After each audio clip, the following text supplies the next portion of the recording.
Okay, well, good morning with everybody in that part of the world. Good evening with the people that are with in this part of the world, in my part of the world. It is an extreme pleasure for me to begin this second series of the Indigenous Connection seminars of the APRU Indigenous Knowledges work group. We are very grateful to all the people that attended the seminars, the first seminar series, and we are very excited about this new series that will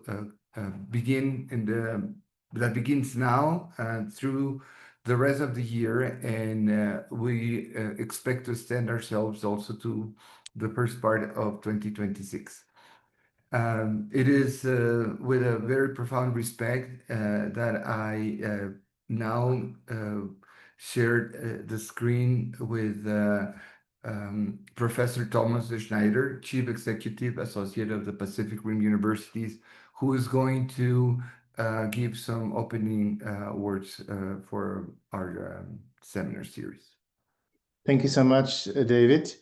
It is really a great pleasure for me to welcome you to the APRU Indigenous Connection Seminar Series 2025, Roots and Bridges. As Chief Executive of the organization hosting the seminar series, the Association of Pacific Rim Universities. The Association of Pacific Rim Universities, or APRU, was established almost 3 decades ago in 1997 as a platform of dialogue and collaboration in a time of geopolitical tensions. Today, we are a network of 62 research-intensive universities comprising more than 200,000 faculty and 2 million students in 18 economies of the Asia-Pacific. The mission of APRU is to bring together thought leaders, researchers, and policymakers from academia and different sectors of society to help develop solutions to the grand challenges of the Asia-Pacific. We guide students in their responsible leadership development. We help share knowledge and facilitate cultural understanding. I am particularly pleased to be able to welcome today as the seminar's first speaker, Michael Steedman, Kaiarataki, or Deputy Vice-Chancellor Māori at the University of Auckland, Waipapa Taumata Rau.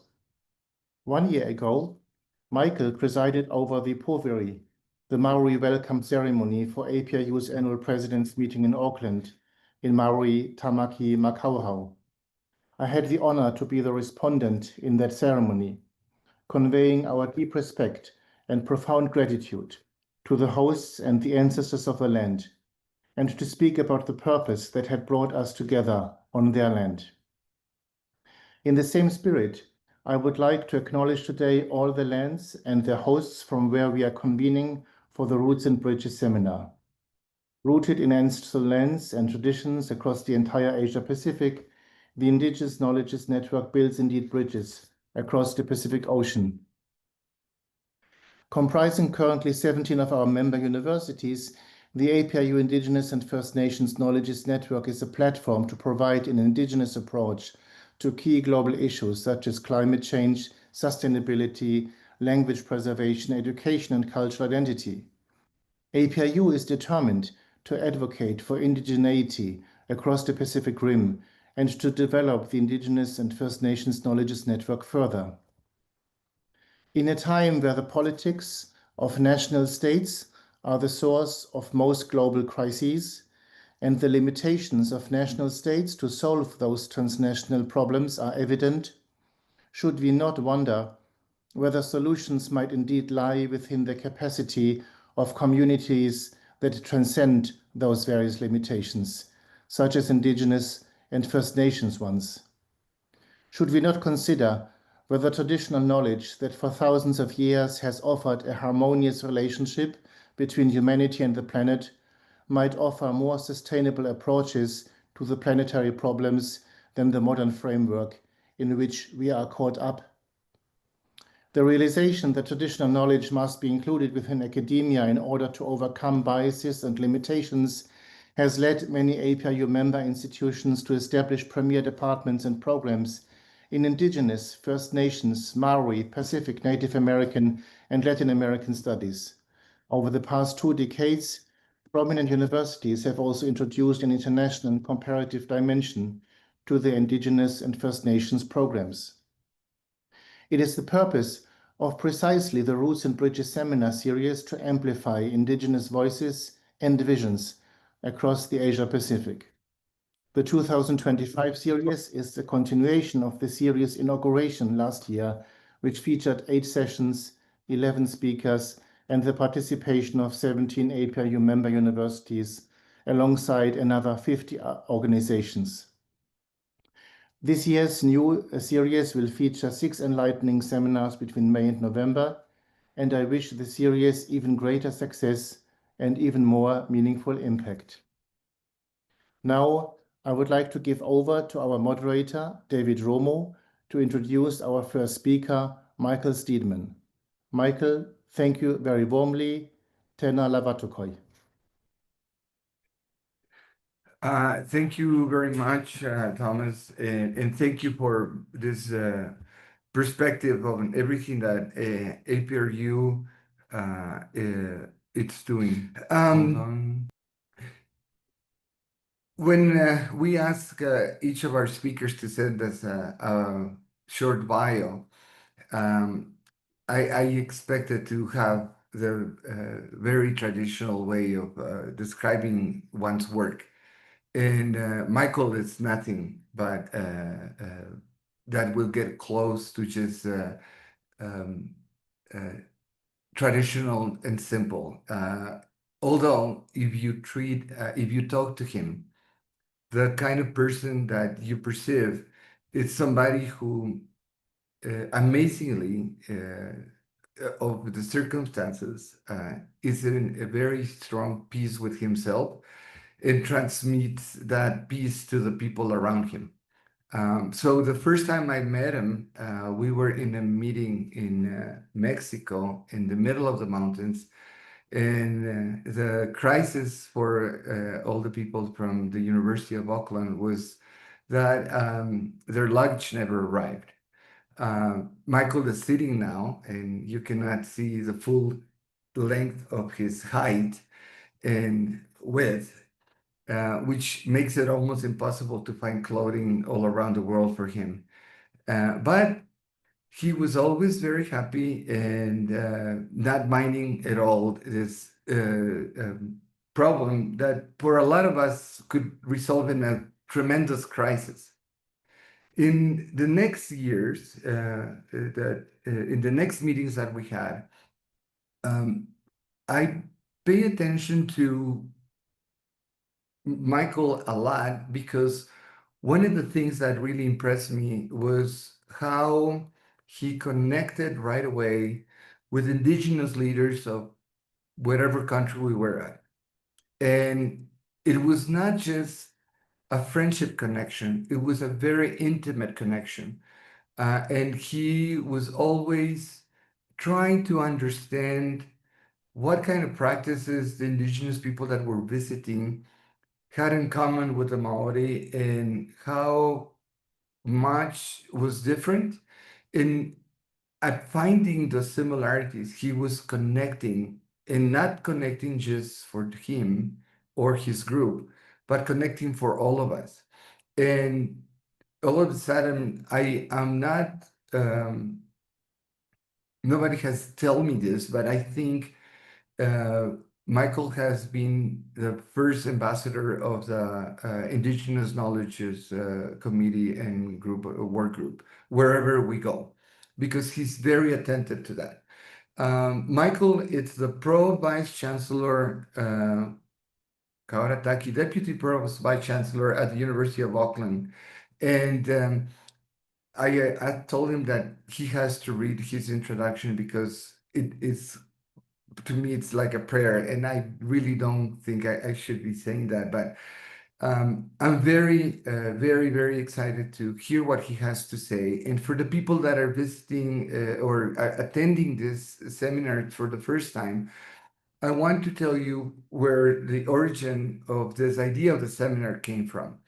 Among us, and through us in the working group, we have this amazing wealth of leaders, people that have break the ground in terms of developing indigenous knowledges within the universities, establishing new careers, and being the first at something. And we know that students from our APRU universities and people connected to the students will be benefited from listening to their life stories and how those trips have been made by them. So this series is about that and giving you the opportunity to probably see yourself in this reflection and move on and be inspired to do the same thing. So without further ado, Michael Steedman, the floor is yours. And please, if you have questions for Michael, write them on the chat that we will be going back to those questions in about 30 minutes after Michael finishes his talk. Thank you, Michael. Kia ora, David. Tēnā tātou katoa, ko hui mai nei I rochi tēnei kaupapa rangatira, nōku te whiwhi, nōku te Waimāori e te honere nui. Te māngai tuatahi pia, ko tēnei kaupapa ki tēnei tau. Huri ki a koe, Thomas, tēnā koe, tō kōrero tūwhera mai I a mātou. Ki a koe hoki, David, o kupu aroha mai ki a hau. Tēnā koe, tēnā koutou I roti te whānau APRU. Hoki, whakariti tēnei kaupapa mō tātou. Koutou katoa, ko whai wā, ki te noho a ipurangi, I ringi tēnei kaupapa, tēnā koutou. Katoa aku hoa hoki no Aotearoa. Haere tonu ngā mihi ki te iwi take no tēnei whenua. Noho ana hau kei Jiaxing, kei China, ki tēnei ata. Hoi anō e mihi ana kia koutou katoa. Morning, everyone. I just said an opening speech of thanks and to acknowledge the hard work of the people of APRU in particular that has brought us here today, and the privilege too that I have of being the first person in this particular series. So it's a massive privilege. I'm also quite nervous too, because this is a big deal. All of you are important people and you've taken time out of your day wherever you are around the world. So hopefully some of the things that I'll share over the next 20 to 30 minutes will have some resonance. But by all means, as David says, please ask some questions.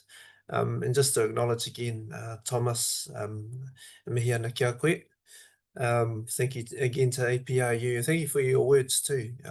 They're very heartening, and I'm certainly looking forward to that engagement as well. So acknowledge you and the committee and all of the people involved. I just want to let everyone too acknowledge the people of the whenua, of the land, of the place that I'm at currently. I'm in Jiaxing in China, taking part in a cultural festival. So the day is started off really well, and hopefully the technology follows suit.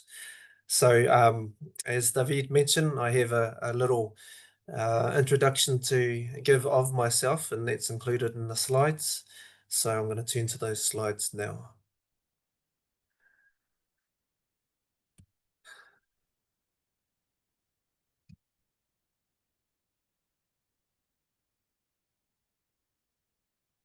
Right, so there's a mix of things within this particular presentation. The title is there, Waipapa Toitū, in development of a cultural framework to privilege knowledge of people in place.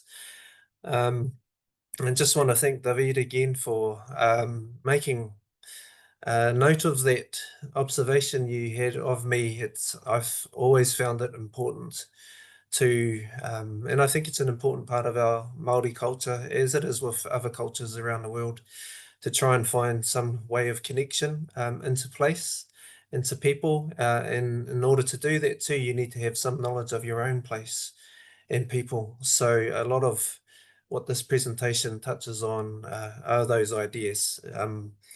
And I guess the manifestation of this work too is the development of this particular framework. We call it Waipapa Toitū, and its role within the university. So I'll touch on that. I'll give some descriptions and keep those in mind as we go through the presentation.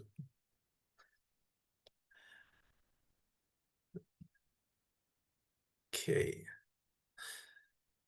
So I'm going to speak in the Māori language again for a moment. Anei taku pepeha, ko maunga kia kia te maunga, ko Waitemata te moana, ko Rākei te marae. So maunga kia kia is the mountain. Or circling back, pepeha is a personal speech. So we use it in the Māori culture to give the active listener some information about ourselves so that they can pinpoint the relationship through the information that's shared in a pepeha. So in this instance, I have maunga kia kia. That's my principal mountain that my iwi grouping, my tribal grouping connects to. Waitemata is the large body of water, or the moana, that's Waitemata Harbour within the city of Auckland. And Ōrākei is the marae, that's our community village. So on screen, you'll see some images of that. The central one, the large picture is our marae, Ōrākei marae. You'll see a carved house there featuring in the middle, and each of those carvings is a representation of genealogy. So it's connected to my people. But because they're ancient as well, they'll be connected to other people. So sometimes when visitors come to our space, they can recognize those connections through ancient traditions and ancient stories. Waitemata, the moana, you'll see an image there, the top right-hand corner, that's the main harbour. One of the English representations of our city is the City of Sails. There's a lot of boats on the harbour. But in terms of Māori tradition, the boats came into the harbour much earlier than the arrival of Auckland City. And so those traditions, even while they might seem contemporary, have stretched back a long, long time. And our mountain there, you can see maunga kia kia with the obelisk at the top, which wasn't constructed by Māori, but it was put there as a monument to Māori. At the time, though, it was put there as a monument to the dying race. But as you can see, we are still very much here. I'll complete my pepeha. Ko Ngāti Whātua o Rākei te iwi, and ko Michael Steedman taku ingoa. So Ngāti Whātua o Rākei is the tribal grouping. Tribes tend to have a common feature, and that's through whakapapa or genealogy, and that we have trace a particular lineage of descent. So within Ngāti Whātua o Rākei, the key ancestor is Tūpiriri. And so every person that is part of Ngāti Whātua o Rākei traces their descent to this person.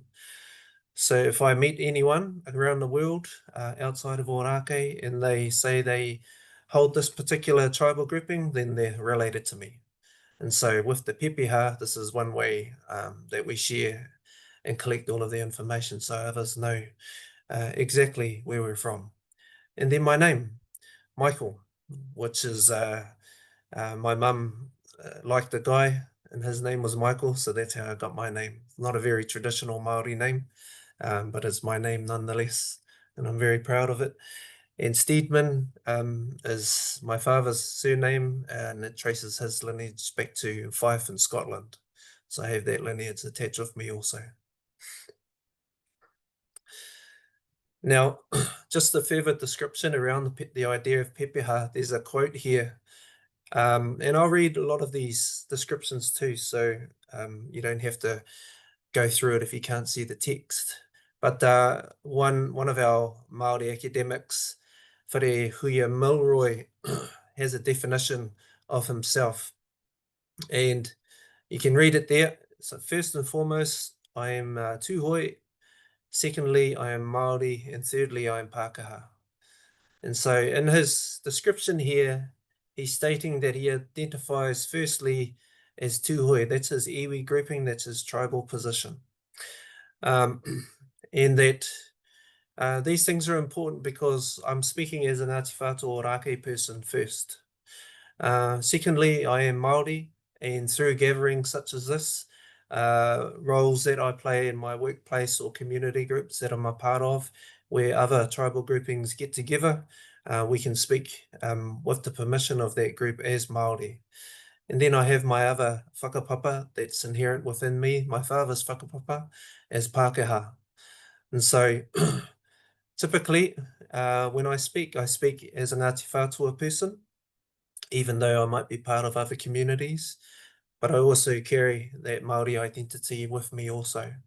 And because as a country, as iwi groups, we share a lot of the same principles and values, we can find those things to connect on as well.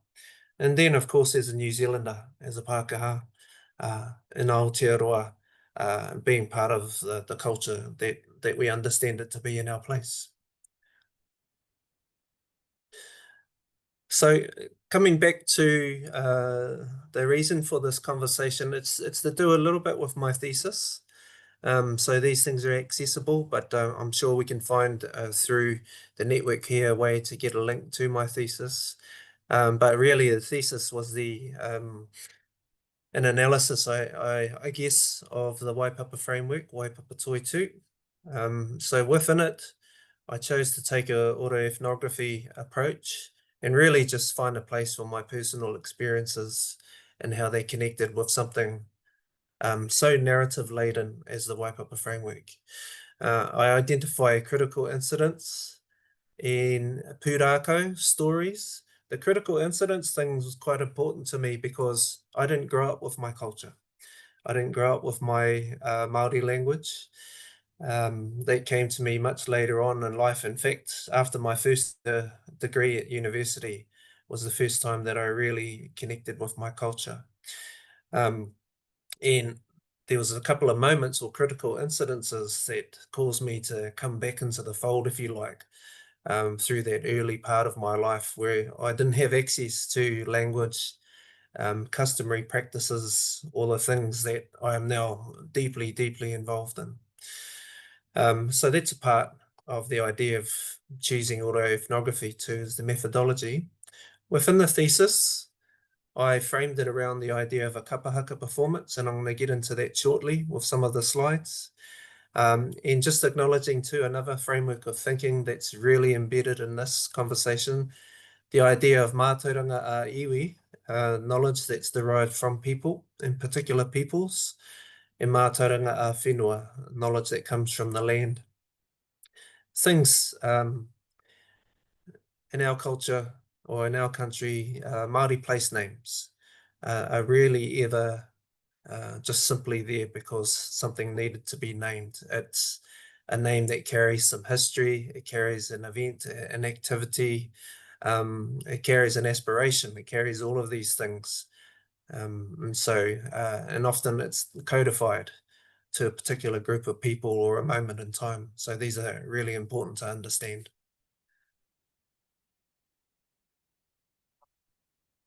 Okay, because I mentioned kapahaka, I'm a kapahaka performer myself.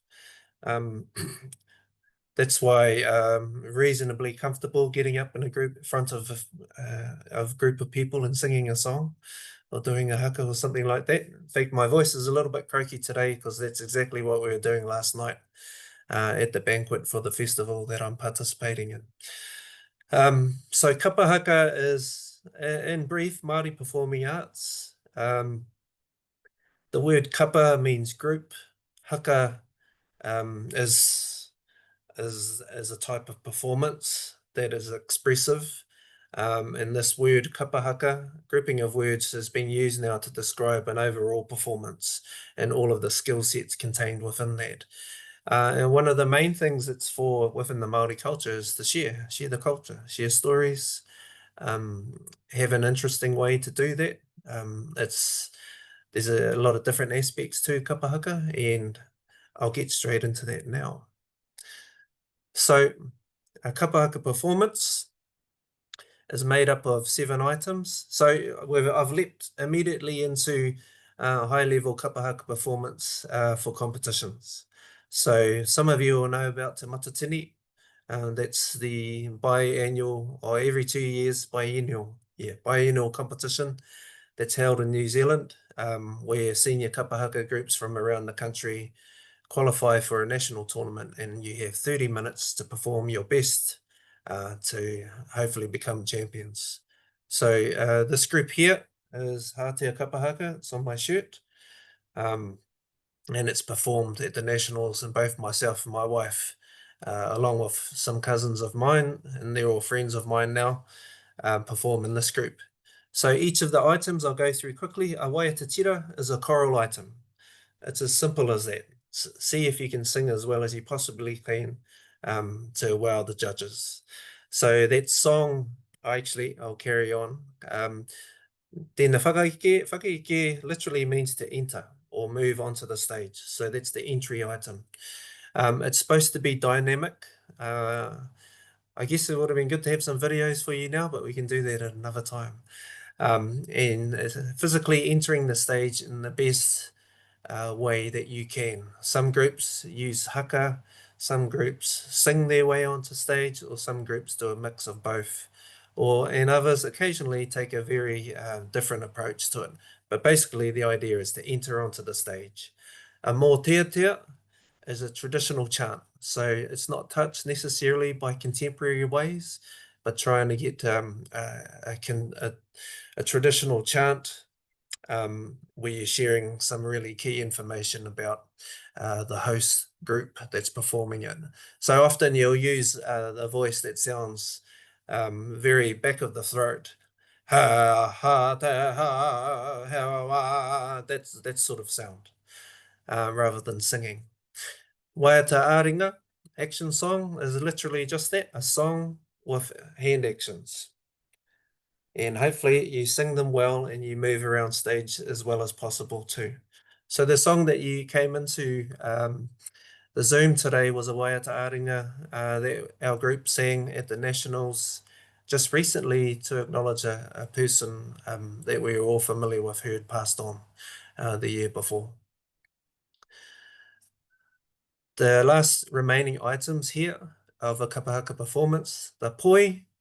Now poi is on the end of a string with a ball, and it's used typically by our wahine these days within that part of the performance.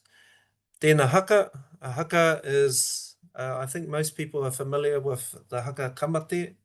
I know that my friends on the Indigenous network through APRU have seen me and my friends Te Kawahau and Catherine perform haka. So haka can come in many different forms though, but that's the next item. And the whakawātea is the exit item, which is your chance to conclude everything that you're being saying as part of that performance and exit the stage. So within that 30 minutes, each of those items have their own history. They've been researched by the writers and they're expressed in song form or performance form to the listening audience. So they're all records of some form of historical account that's important to the particular group that's singing them. And just in this picture here, you'll notice me on the left. This is at Eden Park ahead of our rugby games usually, where we'll culturally bring the teams onto the field. In the middle there is my wife, Tui, and on the right is Malcolm Kirihoma. He's my mentor in martial arts, Māori martial arts. So we have some pretty important people here in my life sort of featured in this picture. In the last part here around Mātauranga ā-iwi, Mātauranga ā-whenua, and really just another opportunity to put a picture of myself back up on screen again. That's a kapahaka performance from 2002 on my own whenua. In this too, acknowledging Dr Hirini Kaa is one of the people that pulled together a lot of the complete narratives of the Waipapa Framework. And he also talks a bit about this idea of Mātauranga ā-iwi, Mātauranga ā-whenua. And I think it's a critical framework that describes a lot of the work that we've done at the university, in particular around indigenisation. So that is really knowing or having a good understanding of that knowledge of people in place. And just while I'm at it too, I just want to acknowledge Aroha Harris, Associate Professor Aroha Harris, who's another one of the key contributors to this work. She's on screen here today, listening in, so feel free to jump in whenever you wish, Aroha. Ka pai. And so we get to the framework. This is the framework in picture form. I'll briefly give a description of some of these elements. So the triangle shapes are supposed to be representative of mountainous peaks. There'll be more explanations and slides coming after this, but I'll just quickly run through it. Each of the triangles represents a part of the framework, and we'll have the descriptions coming shortly. The red ones at the base are sort of the fundamentals to the identity. We believe that these things are important foundationally, and the other parts of the framework thrive as a result of these things being in place. Things like Te Tiriti o Waitangi, our founding document in Aotearoa, but also He Hakaputanga, which is a document that precedes Te Tiriti, which was signed in the north.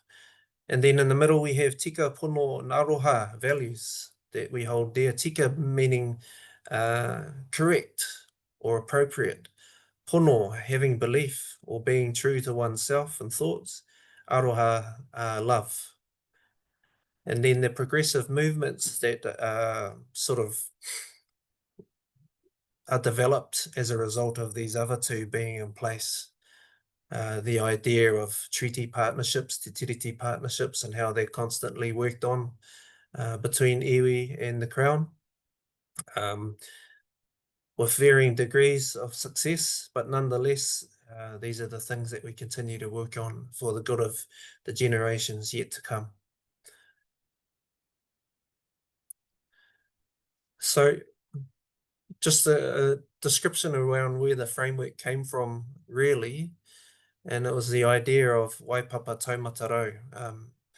Thomas, you said it so beautifully in your introduction, the Māori name of our university. And it's a name, but it's laden with all of these things that we talk about in terms of Mātauranga, ā-iwi, Mātauranga, ā-whenua. It captures the story of our place. It gives us an invitation to seek out more stories, more histories that are related to where the university stands, so that we can have a deeper and more meaningful connection to that place. So Waipapa is the landing place. Waipapa is also the name of our marae, the marae that Thomas and others came to last year. But it's also the village located at that exact location where the first trading ships, when Pākehā arrived, came in to trade. So it was the economic centre of Auckland for a period of time. Taumata Rau, the second part to the name, comes from the proverb, which is at the top of the screen there. Ko kāwhuru he toa taumata rau. The fame of kāwhuru has many resting places. Kāwhuru was a warrior, and he was particularly active in and around the precinct and the peninsula upon which the university sits. That being the central part of the university where it started. We have other campuses. And so the Taumata Rau part talks about his successes, and that description that we use here. Taumata is an exaltation to achievement and excellence. And Kāwhuru was an excellent warrior, very successful.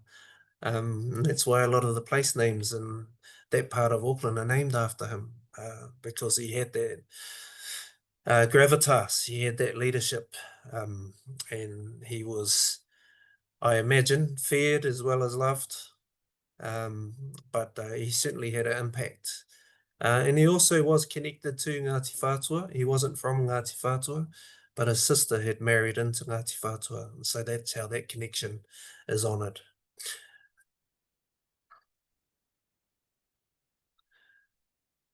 So in it, that whole name, Mātauranga, is a representation of Mātauranga Māori.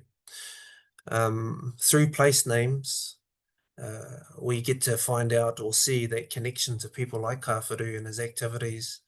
But not just him, every other tribal grouping up and down the country will have these stories within the names, and they act as a type of small faculty of information as you go on and as a gateway into the broader connection and understanding of people in those places. New Zealand, I still think, has the longest place name in the world. This is the shortened version of it. Taumata whakatangihanga ko waua tamatea pō kai whenua ki tana tahu. So, and there is a really long place name sign down by that town in the North Island of New Zealand. But in that whole name is talks about a particular person, his activities in and around that area, all carried in one particular name, so people can have a good understanding of the type of person they were. So our name, Waipapa Taumata Rau, is rather than a name, and I like the way that Aroha described it once, and it's a purpose statement. It's who we are, it's who we strive to be. All of those characteristics of aspiration, exaltation to success and excellence, but hard work, being together, whanaungatanga, having these values in place whereby relationships are critical, and all of these things through the stories that we're able to tell. And ironically, the university Latin name, Ingenio et labore, means through talent and through hard work. So that phrase itself connects closely with the idea of Waipapa Taumata Rau too. So capturing all of these stories that are inherently present, but we haven't necessarily linked everything together. I'm just going to quickly skim through some of these things because I'm conscious that I'm going to get too far into my descriptions and we'll reach the end of our time. But I'll go through, these are some of the elements of our framework. One of the key elements here is known as kia whakamana I te tangata. And Te Kauahau, Professor Te Kauahau Hoskins, my boss, suggested that we might add ia tātou instead of I te tangata. And I kind of like that idea. So what that means is the first phrase talks about acknowledging the mana and tapu of individuals or of people. Mana being our individual prestige or the important things that are inherent within each of us that we hope people respect and understand. So kia whakamana means to ensure that you are always trying to enhance that or acknowledge that in some way. By adding ia tātou, we then have an invocation to acknowledge just not us as people, but the environments in which we are part of too. So that being the oceans, that being the forests, the animals and so on. So kia whakamana I te tangata or kia whakamana ia tātou. Acknowledging that life force, the Māori, the things that support the idea of mana and tapu within each of us. That's a core component within our framework. If we achieve nothing else within this work, acknowledging one's mana and tapu is probably the biggest part for us to try and do. A lot of our cultural activities within Māoridom are geared specifically towards doing exactly this, to make sure we acknowledge these things about our people. And hopefully what you experienced, Thomas, when you came to our marae. So some of the elements within the framework, Waipapa mana wa whenua. So sorry, I should add one more description here. So these things too are a response to the university strategic plan, in that we wanted to have an Indigenous narrative way of talking to things contained within the plan. So our themes within our strategic plan are themes like people and culture, for example, or student experience. And so in this case, Waipapa mana ā-whenua, Waipapa the heartbeat, is the narrative approach we've taken towards describing the student experience. And so we use a picture of our marae here because at the beginning of each year, ordinarily at least, we would welcome all of the new students to our marae. And then the students go from the marae out across the university, pulsing out much like what a heart does to the rest of the body. So Waipapa is very much the heartbeat of the university, and it's a nice way, we think, to describe the way that we hold students within that, the lifeblood of the university, the things that give us energy as a precinct, and keeping us grounded and reminding us what's important to our work. Waipapa Taumata Rau.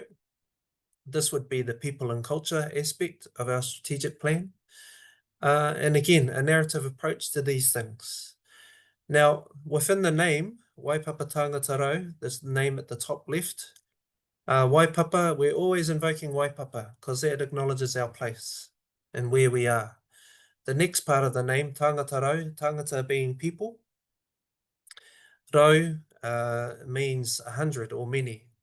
So we acknowledge that we are a gathering place. Well, that's the aspiration, a gathering place of great people.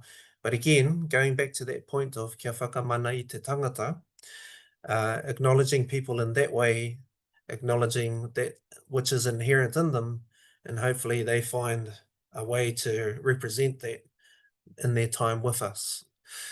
The other part to this is that one of the names of Auckland is Tāmaki Makau Rau. Tāmaki, the place desired by many, because Auckland still remains that to this day.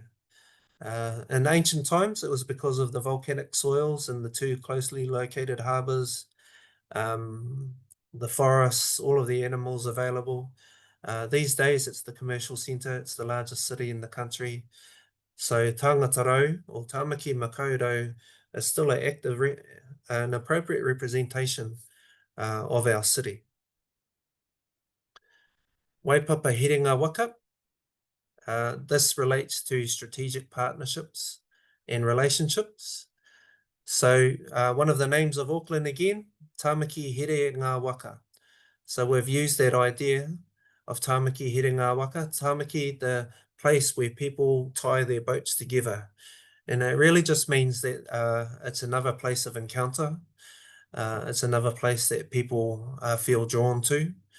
And in that, relationships flourish if we treat them in the appropriate way. So these next couple of slides really talk to these ideas of having a narrative approach to a strategic plan, which in itself has useful information, but from an Indigenous perspective, we wanted to privilege the narrative aspect to it and use it as an opportunity to bring out the already existing knowledge within our space. Waipapa Herenga Waka, Tāmaki Herenga Waka, strategic partnerships and relationships have been embedded in our city since it began, or as Tāmaki Makau Rau. So it's not necessarily a new idea, and that's the idea that we're trying to represent here. Ngā maunga whakahi, the Proud Mountains. So Auckland City itself has, somebody might correct me here, but 55 odd volcanic cones. So there's mountains everywhere. But these are repositories of knowledge. If I turn back to our pepeha that I mentioned at the beginning, the first thing that I mentioned is the mountain.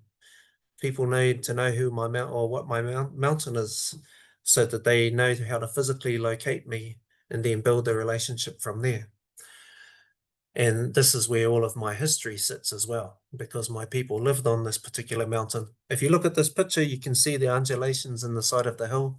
those are all earthworks from an ancient village that was there once upon a time. And Waipapa Kiota, the idea of abundance and resource sharing. This is an old photo of the original Waipapa, the shoreline where the boats would be dragged up to shore, and all of the produce would be traded within the village there to whoever wanted to purchase them.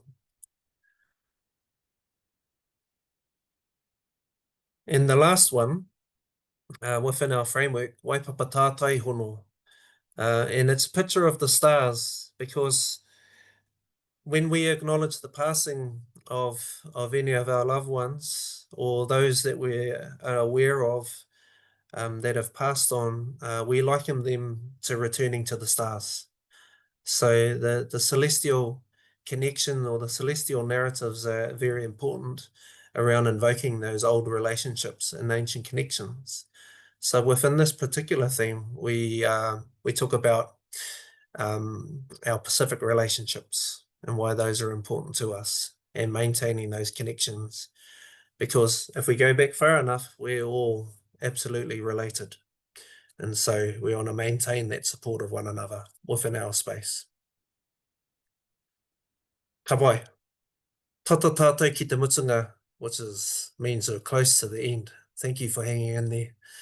I just wanted to highlight a couple of key concepts and that support the idea of, or the work that we do really, in bringing the Waipapa framework to being at our university.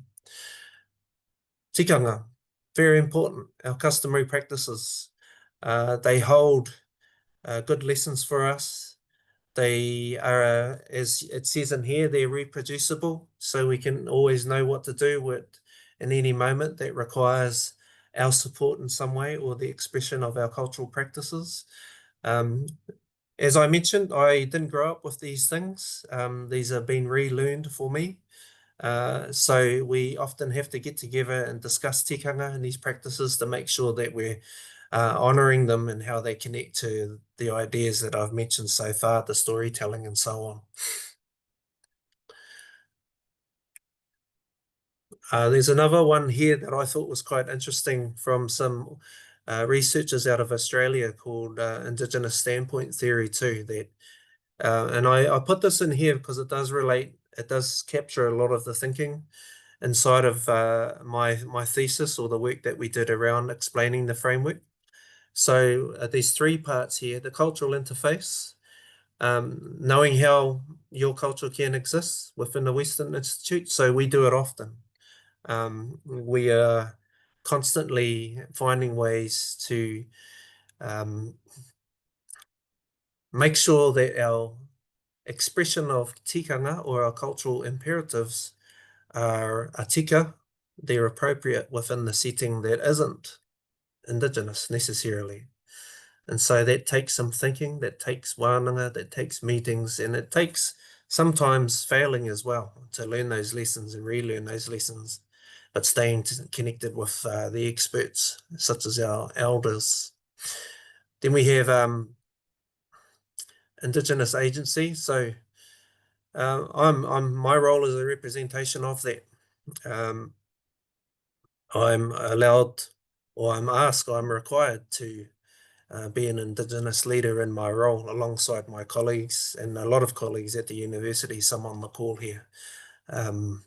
And that we're held and take responsibility for these things. So that then requires me to make sure that I understand my own culture, my own practices as well as possible. And then the last one here is pretty interesting. A lot of people here on the screen will know about these things. Having to step in and out of yourself. And a lot of it's to do with knowledge and experience. So some of the things that are inherent with Māori culture, a lot of people won't know. I mentioned that I was a late bloomer. Some of these things I didn't know myself until I had exposure to them. I had somebody walking with me to explain what the importance of these things were. All of these things, though, still have that core idea at their heart. Kia whakamana I te tangata I a tātou. So as long as mana is intact in some way or acknowledged or enhanced, then that's a good aspiration to have. That's very important because it doesn't always happen. Mistakes happen, tensions occur outside of your control or experience, but it's important. Our tikanga practices give us a way to start and to finish to make sure that we can continue in the next occasion where these things might arise. And just the last thing here, there's another really great piece of work, and I'm not just saying this to get a good review for my performance review later on by my boss, Te Kawaho and Professor Alison Jones. This phrase here, they put together a paper, some of you will have seen it, Indigenisation versus Indigenous inclusion. And there's a great a table there on what each of the things mean, and basically how to do it. And there's an update coming as well. But I like this quote: Indigenising the university is about finding ways where Māori knowledge, ways of being, thinking and doing can thrive. And that's really a big part of what we are attempting to do, or what we do in our roles at the university. And just a final thought, this came to us again from Te Kawaho, but it's from the particular person there, Charlie Tawhiao, who is a kaumātua from Ngaiterangi, that's his tribal grouping. And this question we constantly ask ourselves in our relationships: who are we and why do we matter to each other?